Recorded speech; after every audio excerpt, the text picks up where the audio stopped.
Patuloy pa rin tinutugis ng mga sundalo ng 84th Infantry Battalion ang mga miyembro ng New People's Army na bahagi ng kilusang larangan gerilya sa Gitnang Luzon o mas kilala sa Kumiting Riyon, Gitnang Luzon. Ayon kay Major Jimson Magsakay, Public Relations Officer ng 7th Infantry Division ng Philippine Army, nagsimula ang bakbakan itong nakaraang linggo sa bayan ng Alfonso Castaneda, Nueva Vizcaya.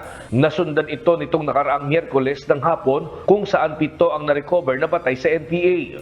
Kahapon naman, 3 pang bangkay ng NPA ang narecover sa kabundukan ng Barangay Malbang, Pantabangan, Nueva Ecija. Sa kabuuan, 10 NPA fighters na ang nasawi. Wala namang nasugatan at namatay sa tropa ng mga sundalo. Na-recover din sa Barangay Malbang ang iba't ibang klase ng armas na ginamit ng mga rebelde. Until now, we're still having scouting and then pursuit operation sa area. Kaya nga po, kahapon din, nakakuha pa tayo ng 3 additional na cadaver. Umabot na po siya ng 10. Then, nadagdagan po yung mga firearms recovered from 10, naging 14 na.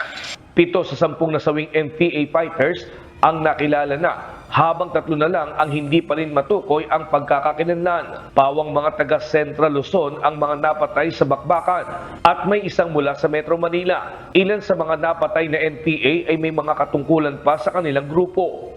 Kasama na po yung acting secretary at saka yung platoon leader at saka squad leader po. Kaya 3 pong high value individuals po yung nasawi sa labanan ng isang araw. Samantala, sinabi naman ni Major Jimson na nasa 10 pa ang kanilang tinutugi sa nasabing grupo ng mga rebelde. Pero sa ngayon anya ay normal situation na ang Malbang. Balik normal na rin ang hanap buhay ang mga business establishment at maging ang mga opisina at barangay hall. Nestor Torres, UNTV News and Rescue. Diyos ang aming sandigan, serbisyo publiko ang aming pinahahalagahan.